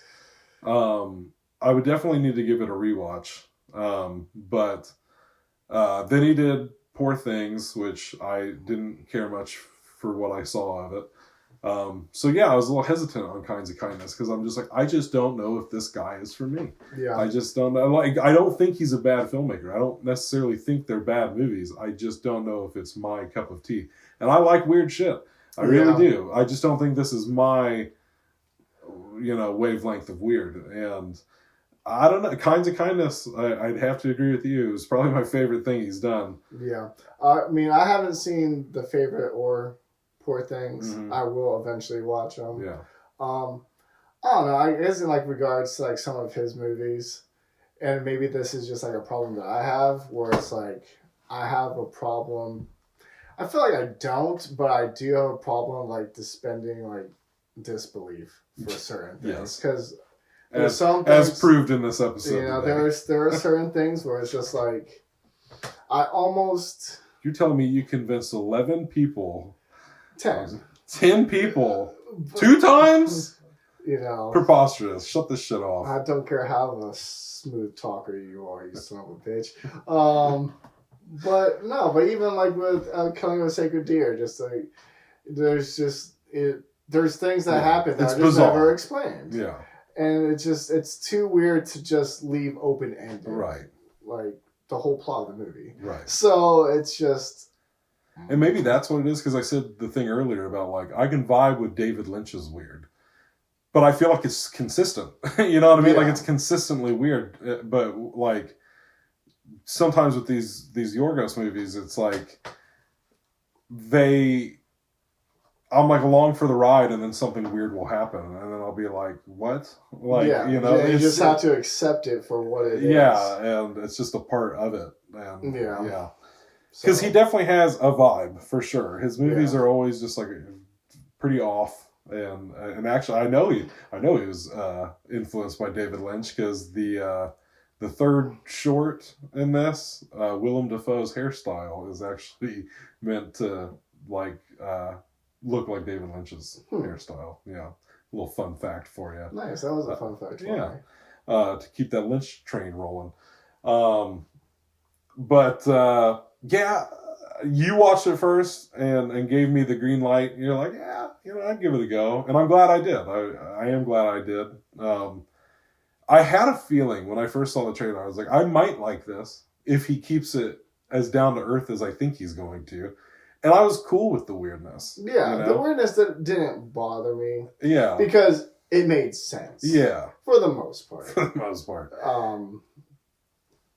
Yeah, because even like with the first one, I can obviously seeing of some of his movies that I kind of already went into it with the mindset of like, this is going to be weird. Like I already knew that. Some logic is not going to be that logical. And so, I mean, the first one I did enjoy just with the aspect of like Willem Dafoe just being this guy with essentially just like absolute power and control and like control. Like he controlled every minute of Jesse's day. Yeah, everything he did. Pinkerton, right? Is that his last name? Clemens. I knew it was a P. Yeah. Damn it. It's okay. You're not fired. You still get 2 more strikes. So, the title just changes one day. Somebody else in Chase watch everything. Chase and Chef watch Somebody's going to go, damn.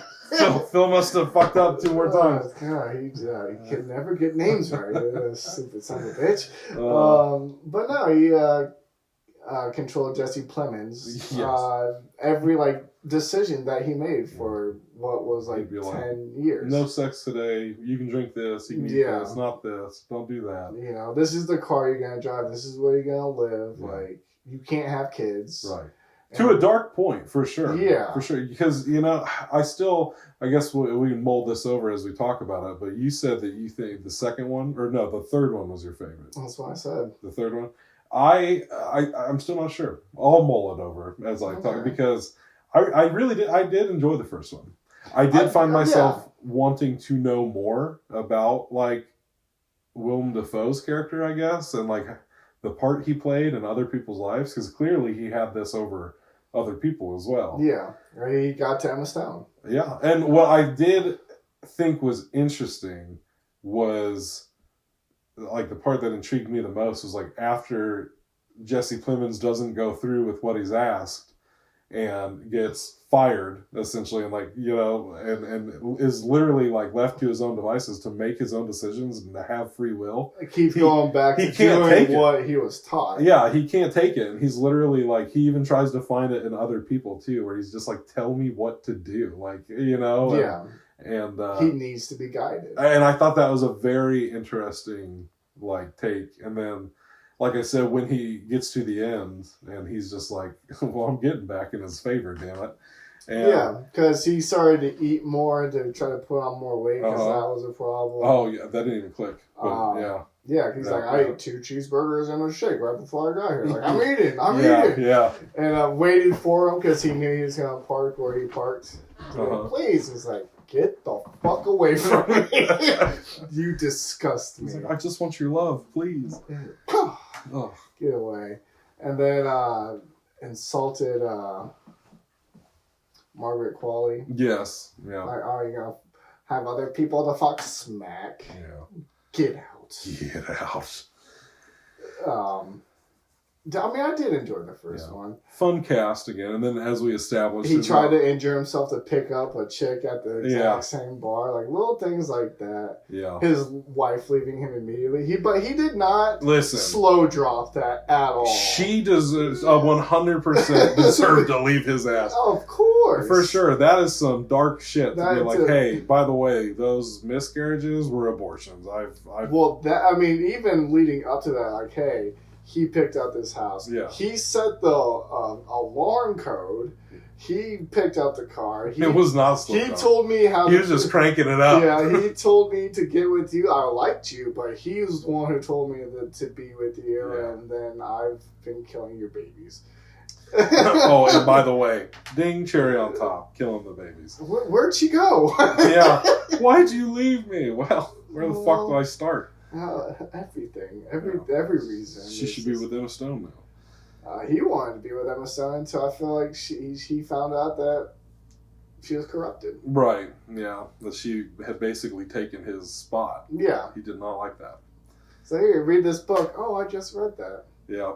Which I definitely saw that coming. I kind of got that. As soon as she was in the hospital, she was like, well, clearly. Yeah. You know. But no, I enjoyed it. And then, like I said, like when he rolls dude out in the... I love when he asks the nurse for help to get into the bathroom. Yeah. And then comes... But there's the kid in the hallway. Yeah, that just watches like, the whole thing. Hell? It's like... hilarious. Just one of those bizarre Yorgos things that definitely hit for me. That was funny. I did enjoy that. And then, because like I told you, you know, I definitely found this way funnier than some of his other movies. But I guess like I didn't really know what he was doing at first until he like got into the parking garage and dumps him into the middle of the road, and I was just like, oh shit, we're doing this. And then he gets in the car. I'm like, oh, we're doing this. Yeah. And he fucking runs him over and then goes around the circle and does it again. So then I was just laughing at how fucking absurd it all was. Yeah. And then, you know. I mean, because I'm pretty sure he took Emma Stone's car because he took the keys out of her purse. But still, like, because I said. But it was basically the same car. It was the exact same car. It was the same. And because I said, I think, before we started recording, where it's like, hospitals do have cameras. Someone would see that you just ran over this person a couple times and then just like drove off. But low key, I mean, I feel like it's one of those things that Willem Dafoe's character can either make it disappear or be like, okay, so now you're going to jail, and you're going to go to jail, you're going to do this, and you're going to do that, and you're going to, you know, it's well, he took him back open with the arms wide open. And I got to say, if that wasn't how that ended, I don't think I would have liked it as much. I'm kind of glad that it worked, you know what I mean? Like, because they very well could have had that ending where he's like, no, I did all this stuff, I did it. And they're like, no means no. Sorry. Yeah. And I'm glad they went the route that they did. Yeah. I enjoyed how it ended with him getting back with Willem Dafoe. The second one, I'm very conflicted on because I really enjoyed the second one, but it really falls apart there at the end a little bit for me. Yeah, it does. I feel like it is one of those things where like I do want more answers from a movie like this. Yeah, but that's kind of how I felt about it too. You know, it's like you be weird, be bizarre, but also please tell me things. Like I need to know some info sometimes. Because I thought the premise was so interesting. Like, as soon as my wife is missing and then she shows back up, and I'm like, oh, okay, cool. I guess I didn't really understand where this was going. Like, I thought it was going to go one way, and it went a totally different direction. Well, because, I mean... I thought she was going to end up being like a cannibal or some shit when she came back. Well, see, as soon as she came back, I was like, that's not his wife. I felt that vibe. Interesting. Especially as soon as she ate the cake. What are you, a genie? How did you know that? Well, I mean, as soon as she ate the cake. Oh, well, of course. Yeah. I thought you meant like as soon as the bitch showed up. Well, I mean, pretty much. I was like, something's not right here. I didn't get cannibal vibes, but... She literally ate the dude on the island. She said that they ate, you know, this, that, the other, but then it showed the flashback of her literally eating some dude's leg. Yeah, but that's survival. But she lied about it. So I just kind of assumed that that's what was up with her. Yeah, well, and they do a great job of like putting the doubt in your head of like whether she's her or not. Yeah, well, because then like muddying the waters halfway through, like okay, well maybe he's fucking crazy. Yeah, yeah, because at one point, because it did throw me for a loop. I'm like, around the time where he pulled that couple over, and he was like, how did you get my phone? This is my phone. She's like, the fuck are you talking about? And then he shot the dude in the hand. Yeah. And I was like, maybe dude is fucking crazy. Like, maybe he's going a little overboard. He doesn't know how to handle his wife coming back. Yeah. Like, he spent so long, like, thinking she was gone. Now that she's here, like, he doesn't know how to. Well, because they do the great job, too, because they introduce all that doubt of, like, okay, she's eating the chocolate cake, her shoes don't fit, whatever. But then she said she was pregnant. That's what really threw me. Which definitely didn't make sense. But when Willem Dafoe comes over in that scene, plays her dad in this one, and they have that conversation outside, and she's like, all we were fed was chocolate. But also the weird thing about dogs were people. Which I'm like, tell me more about that. I want to know more about that, especially the way the short ends with the credits with of all the dogs being people. Yeah. And I'm just like, what the I need to know more about the dog island that she was on. Yeah. And the research that she was out there doing. But, which also begs the question, was she a dog in disguise? I don't understand. What was she? It doesn't make sense. And then dude's not eating.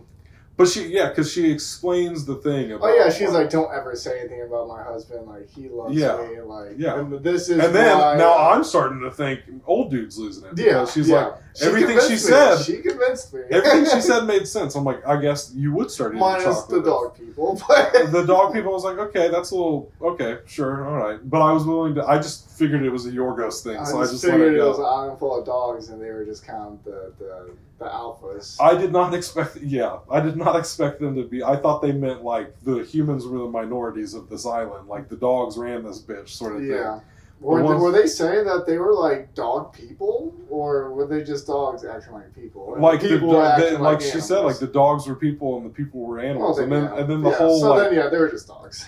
Oh, for sure. And then like once they showed it at the end, it's it's very like a Scooby Doo live action type situation with giant humanoid dog. Like a Wilfred sort of thing. Yeah.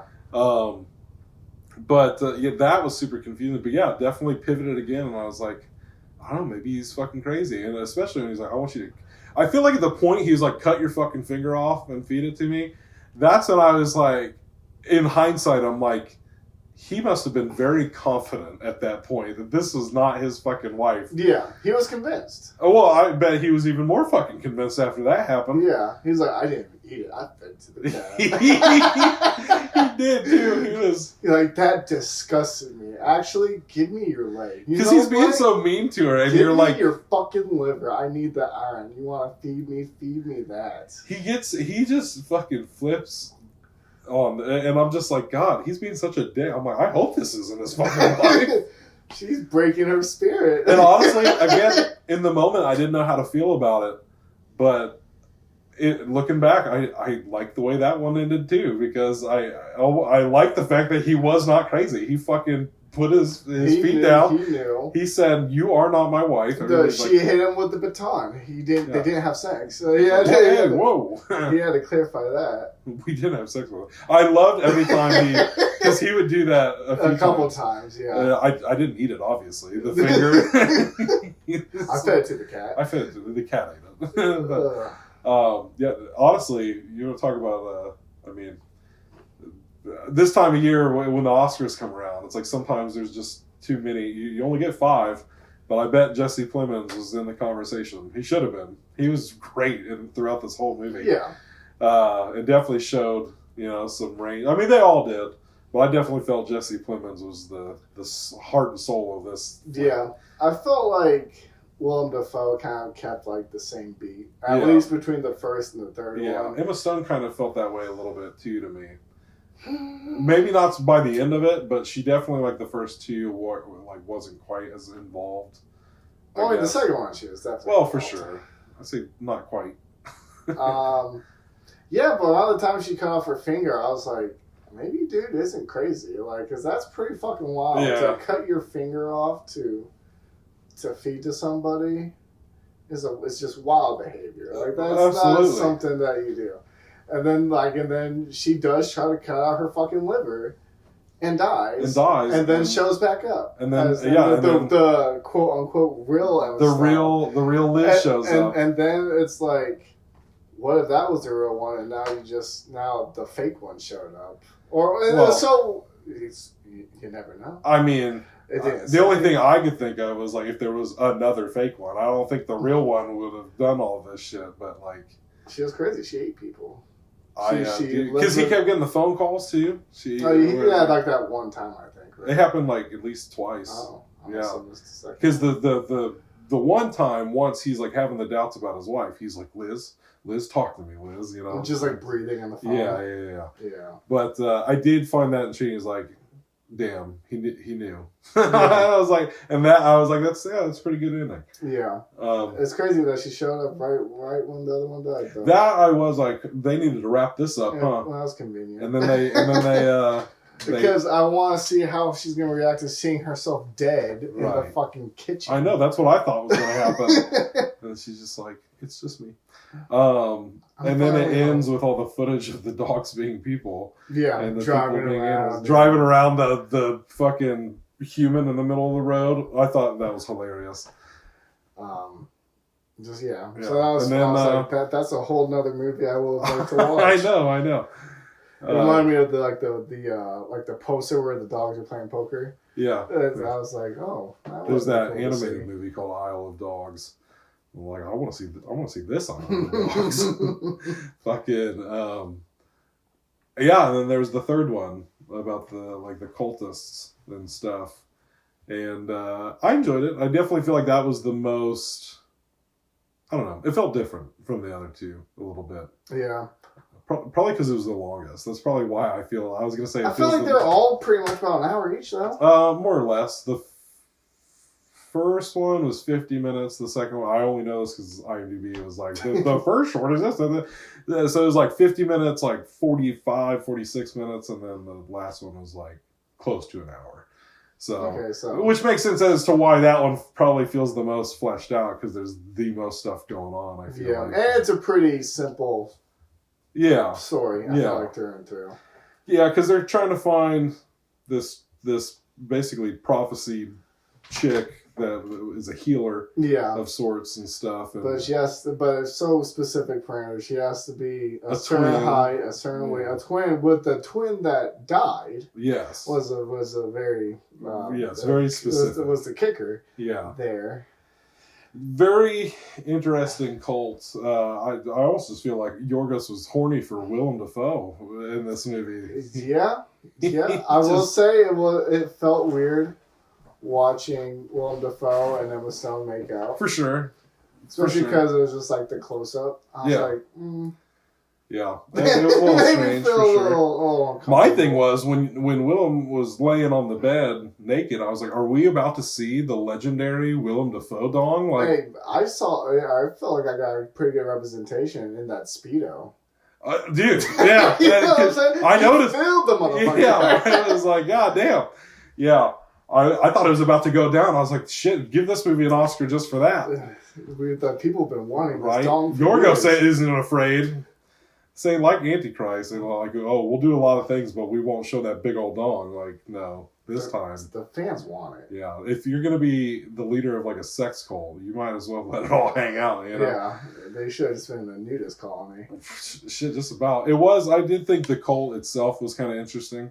Yeah. Just with some of their rituals and some of the things. Well, like having like to sweat out the... Yeah, but again, it was like one of those things that like I feel like... I don't know. It's weird because for a guy whose movies I don't care for, I feel like he just made 3 shorts that I would have loved to have seen be longer movies. You know what I mean? Like, it's like, I like what you're playing with here, guy. Like, I felt like the third one was long enough, but then you could have had like 15 more minutes, and it would have been a fucking. That's what I'm saying. Like, just add like a little bit more to dive into certain things. You know? Yeah. But like, I get with the short story format, you do got to leave shit behind and just get to the thing. Then you could have got more into like the actual cult stuff. Yeah, and that's kind of what I wanted to know a little bit more about, was like the cult side of things, because they definitely spend more time with like specifically Emma Stone's character in this one. Yeah, I feel like Jesse Plemons was kind of on the back burner, which makes sense because he just carried the movie for 2/3. So like, Emma Stone, you can have this one. Tag out, and then she ends it on that power dance. Fucking great. Which honestly, in the context of the movie, I love it that much more because they use that in all the marketing for this movie was that dance, and the fact that that's like practically the last thing. Like when the fact that the credits for that short pop up at that point, I just love the context of like cutting from her finding out that she's right to her doing the dance in the parking lot. Oh yeah, I thought like because in the marketing, I was always like, why is there this person in a wheelchair and she's just dancing like this? It was. I think I will say it was my favorite moment of the whole. Oh, it was fantastic. The whole movie.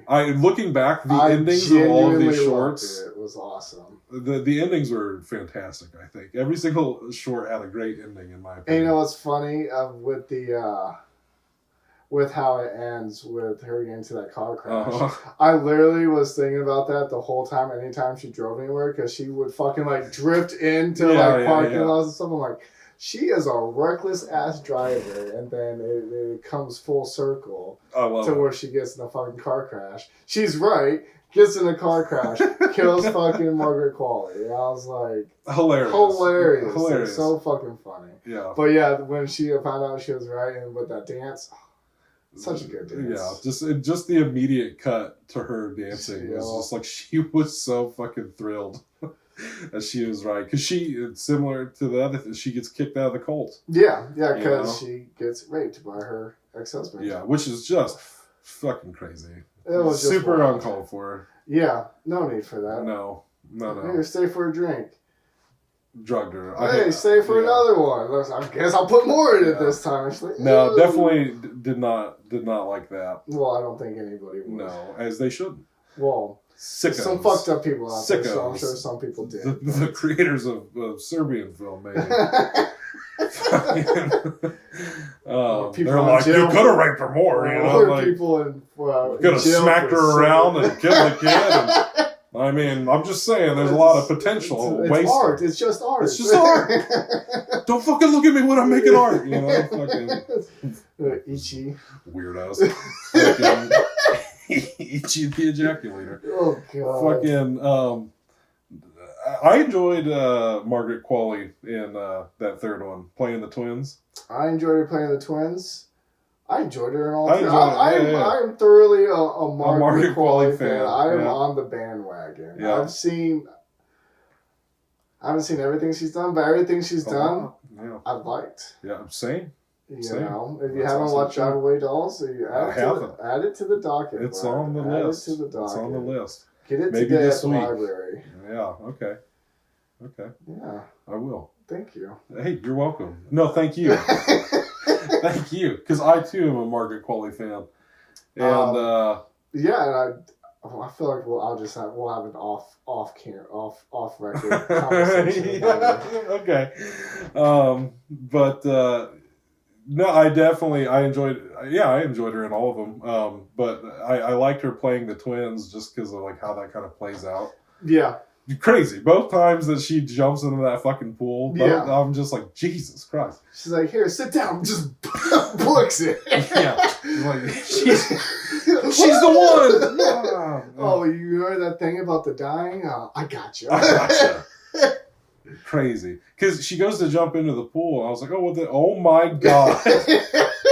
I was like, Margaret, no! Like, it's fucking empty still. Like, they never fill that bitch up with water. So my thing was, they've had an empty pool for their whole life. They gotta fill that thing up. But, motherfuckers getting hurt out here. But just her. Well, because the thing is, I mean, I got it after the fact, but at first I thought she did it to be, like, the test subject. To have her, like, bring her back to life. I thought that's where it was going. And then I was like, oh, no, because she has to have the dead twin. Okay. I thought that maybe the loophole that technically she did. That's what I thought. I was like, oh, well, then maybe it'll still... I feel like it still would have worked. Yeah. So I don't think she really needed to kill herself because she was able to bring her back to life anyways. I feel like it was just a stipulation to get her into the cult. Yes. It's like, oh, well... But her sister was doing fine. She was a veterinarian. Why did she need to... Yeah, because fucking... Emma Stone had to cut that dog's paw. Which I was like, you bitch. Yeah. And she's like, this is a weird dog bite. Yeah, real deep. He's like, because she's like, the wound's deep. She's like, yeah, real deep. You know? And I was just like, God.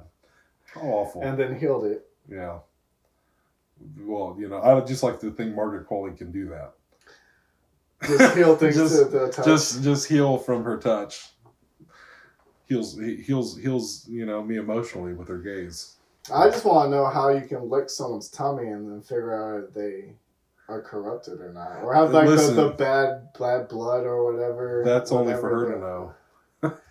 Contaminated. Contaminated. You don't want to be contaminated. It's like, which one do you want to have sex with? Willem Dafoe. Jesse Plemons was like, I don't mean to be bashful or anything, but I'm trying to have some Willem Willie. Have you heard about this shit? Some magical dong. Right He's the only person on record to get a stand-in to have a smaller dick. I'm just saying. That wasn't even in the script. Jesse Plemons was just like, can I get him? Can I at least see it? Just let me see it, please. Right. When she's getting thrown out of the cold, she's like, just let me see it, please. Let me see it. I just want it one more time.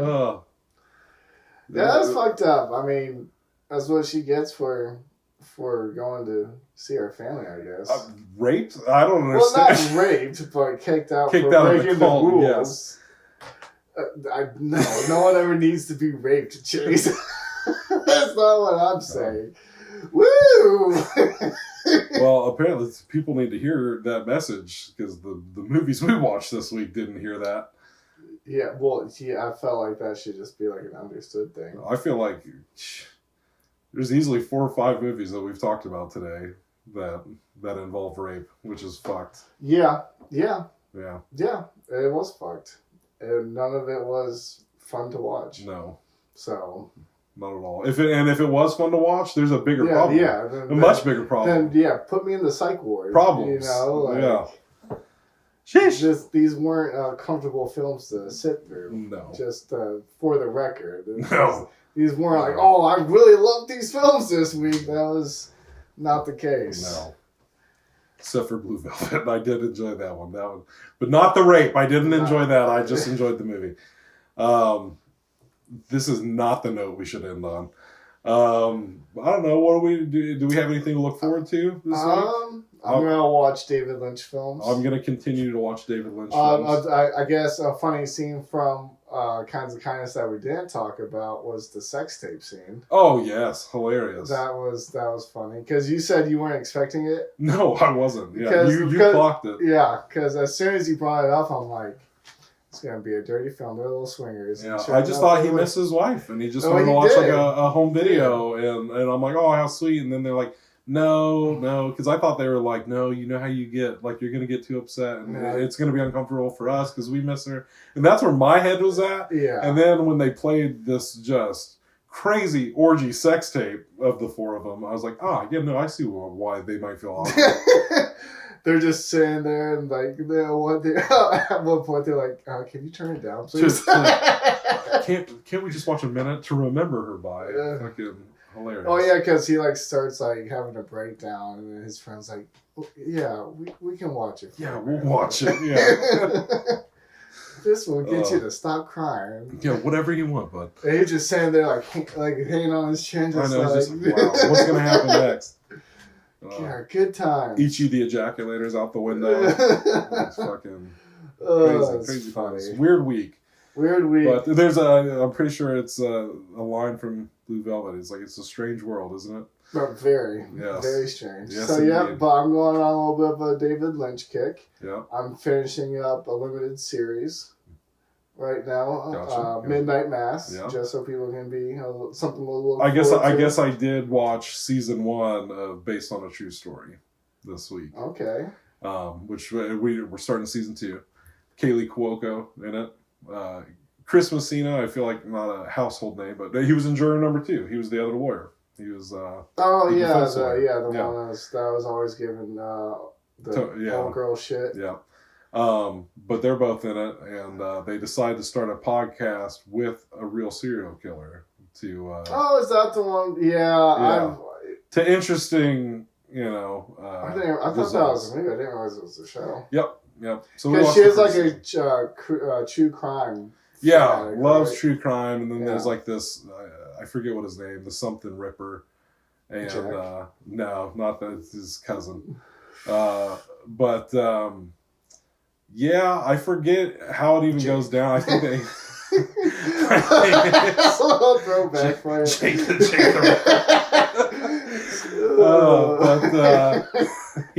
I forget how they figure it out, but they figure out that this dude is the West Side Ripper or whatever he is.